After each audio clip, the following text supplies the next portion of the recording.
Jason is an Alexandria composer and multi-instrumentalist whose Metrosongs project has captured hearts and feet across the DC metro region by infusing the history of each location, which Metrosongs, it's the metro stops, each metro station with a musical flavor all of its own. They're different genres. It's incredible. When he's not playing the electric 12-string guitar and singing, he can usually be found on various instruments supporting local acts like Selling Fairfax by the Pound, Alex Perez and the Hell Rojos, Johnny Grave and the Tombstones, or Mary Jo and a Pile of Dudes.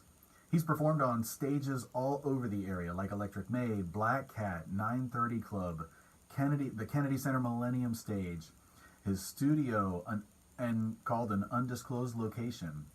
And as well as performing there, that location is responsible for involvement in several recording projects from bands like the Lucky So-and-So's, the Iris Bell, the Clara Barton Sessions, Two Dragons and a Cheetah, and more.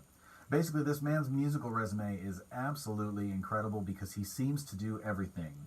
You heard him directing the Redskins marching band in a composition that he wrote, as well as performing around town with all different genres of bands. You can hear on his Metrosongs all different genres of music for each of the tracks.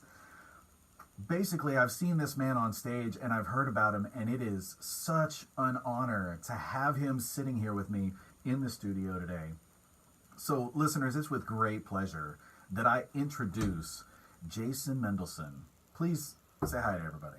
Hi, everybody, and thanks for having me here, Brian. Thanks so much for being here. So now, break us down. I want to hear about you, but first I want to hear about those tracks. Break you down? Did I say break me down? Break it down. Drill sergeant? Yeah. Let's not get that serious maybe, but let's have some fun. Because Tyson's Corner and Landover, tell me about those tracks we just played. Okay, first was Tyson's Corner. That's off of the new forthcoming Metrosongs album. It's going to be Volume 7, Connections. So we got a sneak preview. It's not out yet. Volume 6 came out, oh boy, I think earlier this week or last week. It's relatively fresher. It's been for a while. No. It came out like a year ago, but it just came out on iTunes. I see. Spotify and other computery things. Got it. Okay, so we've got Volume 6, and there's still 2 more volumes to go. Yeah, 7 and 8. I'm working on both of them right now. And Tyson's Corner, so when you're writing about the Metro stops, do you actually go visit the stops, or where do the songs come from? Well, when I first moved here 6 years ago, there was a lot of field trips involved.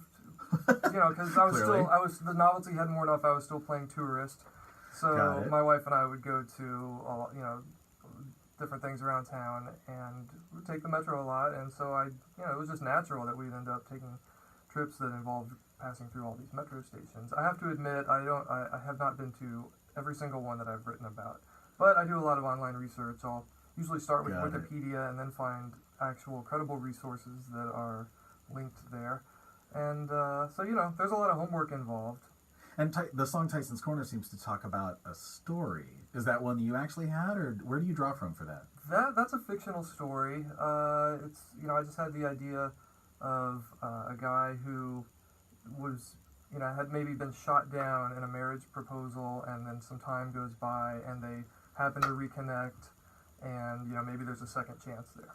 Wow, okay. So it's a story, and it's set in Tyson's Corner. I'm following you now.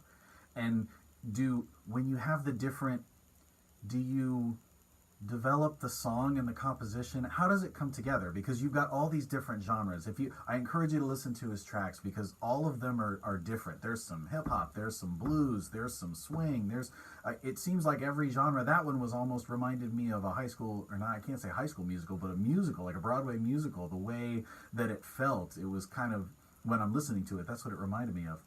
Where do you get the idea for all the compositions? Well, that one I wanted to do part of the kind of challenge that I've baked into Metrosongs for myself is to do some of the songs as a pastiche of another artist. So that one I was going for Ben Folds 5. Okay. And it features a few friends of mine who are part of we're kind of I hate to say band, it's more like a loose conglomerate of local musicians here in DC who we performed under the name Skinfolds 5. So, oh man, awesome. So Okay. that was Derek Avery on backing vocals, Pat Frank on drums, and Kevin D'Souza on bass. And then I played piano and sang the lead vocals. Well, you guys in Skinfold 5 seem to put some incredible things together. And are they featured on various other tracks throughout the albums? No, just that one. But the Okay. theme of this next album is it's called Connections, and so on almost all the songs on this next album, it will be their collaborations with other artists. Oh, fantastic! Just like Tyson's with those guys. So yeah, all but a few of them. That's why it's taken so long. I've been working on this album for like a year. Got it. Finding time with everybody. Coordinating schedules, herding cats, Right. whatever you want to call it. We won't tell the other musicians that it's like herding cats, but yes, I probably like that. Yeah, I would imagine. Yeah, I think they would. I think musicians understand. That's how it is. Do we? I don't think I'm hurting any feelings.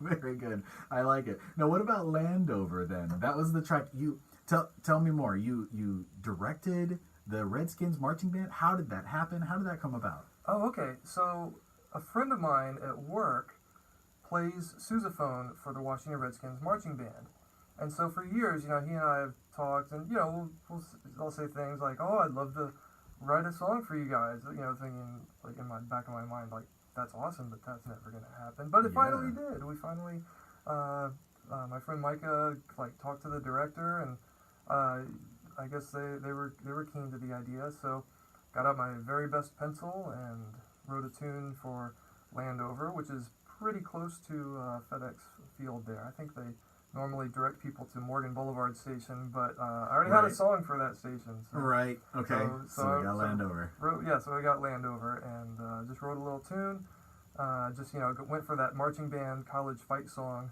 feel, and then and they were the nicest people. I can't thank them enough for allowing me to come and hang out at rehearsal, and for playing my song. I got to conduct the band, which was really exciting, and we recorded it there at FedEx Field, and you heard it.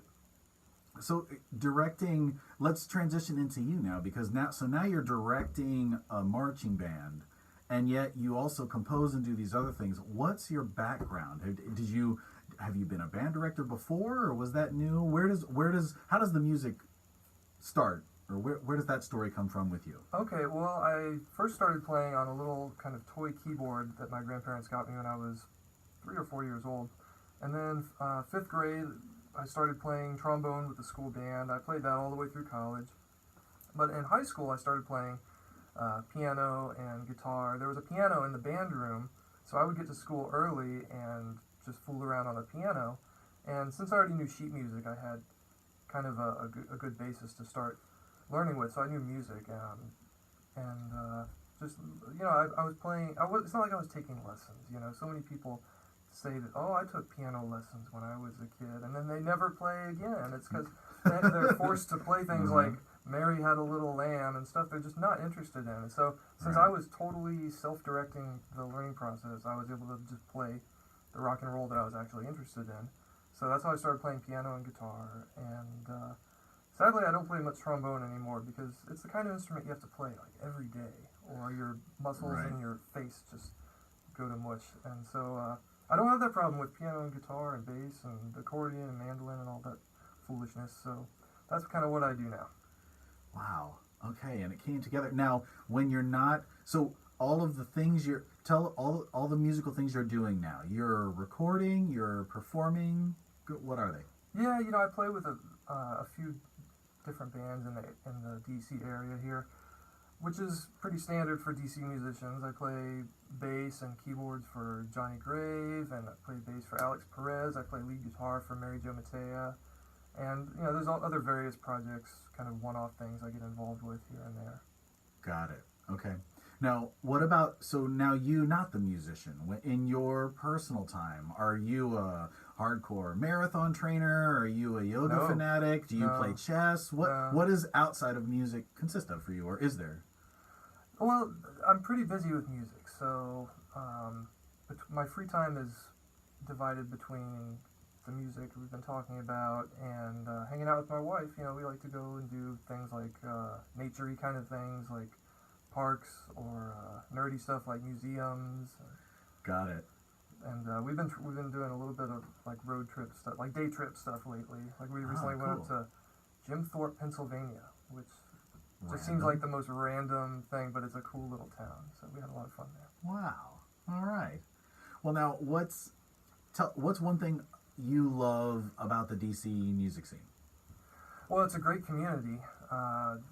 Artists really look out for each other, and it's just a very friendly kind of a thing, which is, nice for someone like me who is not doing music for a living. This is my hobby, Right. So I appreciate that. But it's especially great for those musicians here in DC who do make a living as artists. I think it would be very discouraging if it were any different. Yeah. Okay. Tell us a story about your best show.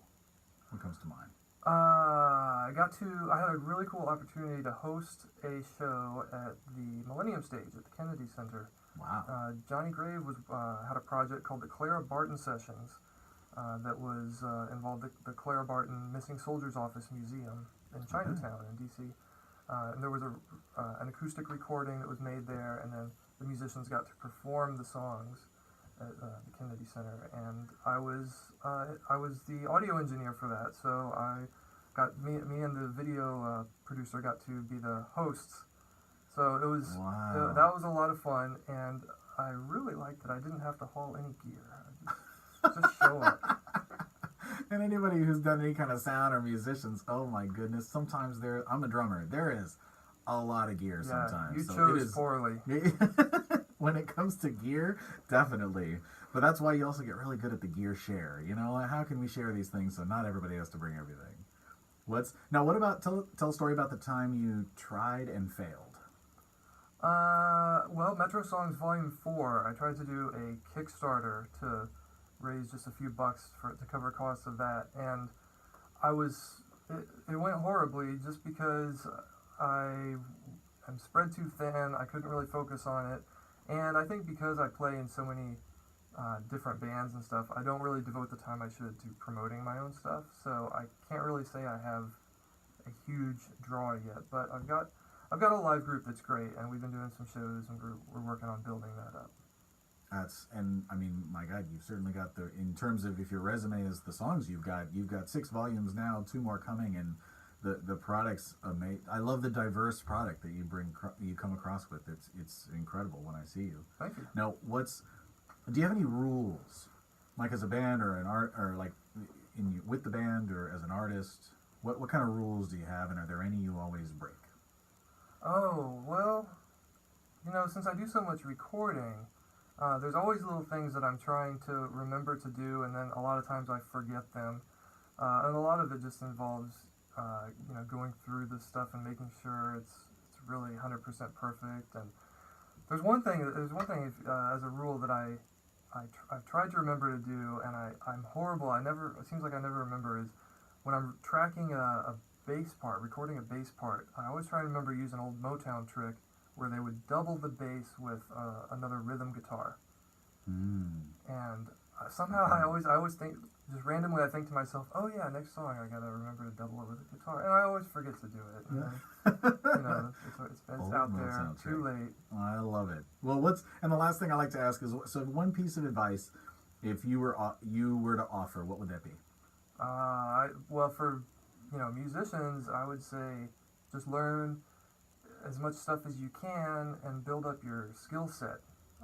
Because there's a lot of musicians just say they learn the guitar or whatever, and then that's all it can do. Just take a little time and learn some other instruments, or what's really helpful is learning recording techniques, and the gear is so cheap now. It's Right. I think even any MacBook computer comes with GarageBand or something for free. So it's the home recording is so much more accessible than it used to be. It's really worth the time to learn some techniques there. Wow, very cool. Well, thank you for your thoughts and your insights